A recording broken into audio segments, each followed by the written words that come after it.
महाराज जी। महाराज जी, आप कह रहे हैं कि एक समय पे आप बहुत एक अच्छे अध्यापक थे और कोचिंग सेंटर में पढ़ाते थे और काफ़ी बच्चे भी आपसे पढ़ते थे। महाराज जी, आप कह रहे हैं कि फिर ऐसी नशे की लत लगी कि महाराज जी सब उजड़ गया और फिर महाराज जी अब ये सुधरना चाहते हैं, बट वो बल नहीं है अंदर कि सुधर पाएँ और मतलब नशे से बाहर ही नहीं निकल पा रहे। उससे बड़े कृपा पात्र हो जो आप वृंदावन आ गए हो और कहीं न कहीं हमारे संतों की दृष्टि में आ गए हो। नाम जप करो और देखो आपको बल मिलता है कि नहीं। आप नाम जप करो भगवान का और देखो आपको बल मिलता है कि नहीं। श्री प्रभु का नाम इतना बलवान है, हरि का, किशोरी जी का, कि आप क्या लोग ऐसा हमें बता चुके कि हमने अपने अपने गंदे व्यसन छोड़ दिए, हम अपने गंदे आचरण छोड़ चुके, गंदा भोजन छोड़ दिया, गंदा पेय छोड़ दिया, गंदी बातें छोड़ दी, हम अच्छे मार्ग में चल रहे हैं। 2-2 साल से अच्छे मार्ग में चल के तब हमसे मिलने आए, तो आप तो मिलने आए हो, अब आपको अच्छे मार्ग में चलना ही होगा। आप नाम जप करना शुरू कर दो, आप चिंता मत करो, छूट जाएगी। आप विश्वास कीजिए, नाम जप कीजिए और थोड़ा बचने की कोशिश करो। जो शराब के नशे की आपको प्रेरणा देने वाले हैं, संग करने वाले हैं, आपको पिलाने वाले हैं, उनसे थोड़ा बचिए और नियम लीजिए कि मैं शराब नहीं पीऊंगा। ले सकते हैं नियम?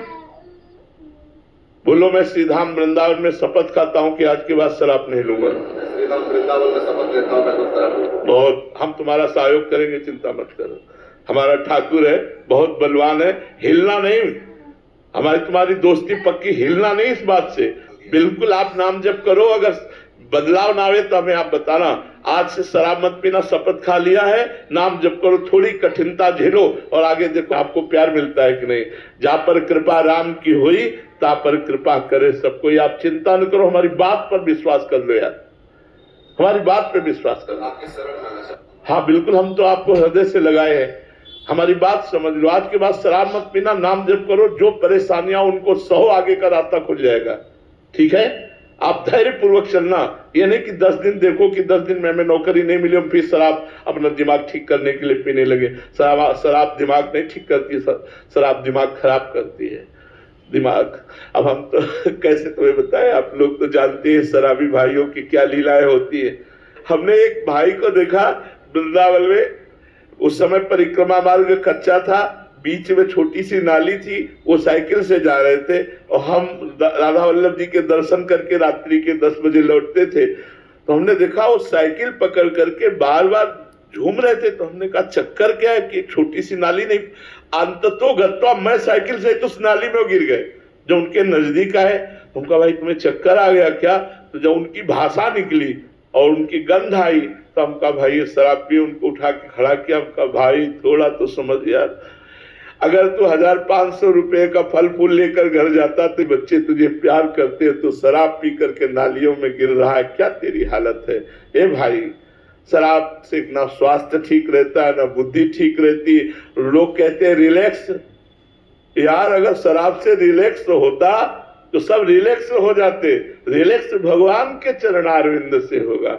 सच्ची कहते हैं, हर कष्ट की दवा, हर बाधा की निवृत्ति, हर उन्नति की प्राप्ति का स्वरूप राधा राधा राधा।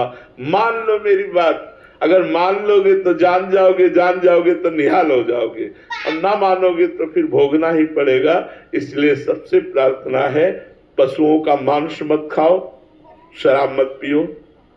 गृहस्थ हो तो अपनी पत्नी से प्यार करो, दूसरी स्त्रियों की तरफ व्यभिचार दृष्टि मत रखो, और भगवान का जितना बन सके नाम जप करो। और जो भी तुम्हें कर्तव्य मिला हो, अपने कर्तव्य को ईमानदारी से राष्ट्र सेवा के लिए समर्पित करो। एक किसान भी राष्ट्र सेवक है, एक व्यापारी भी राष्ट्र सेवक है, आर्मी का जवान भी राष्ट्र सेवक, क्योंकि सब मिलकर के हम अपने राष्ट्र को समृद्ध, सुख और शांति युक्त बनाए। इसलिए हम गंदे आचरणों को छोड़ें, गंदे व्यवहार को छोड़ें, तो हमारा राष्ट्र धर्मयुक्त है। भारत एक धर्मयुक्त शांति प्रधान देश है।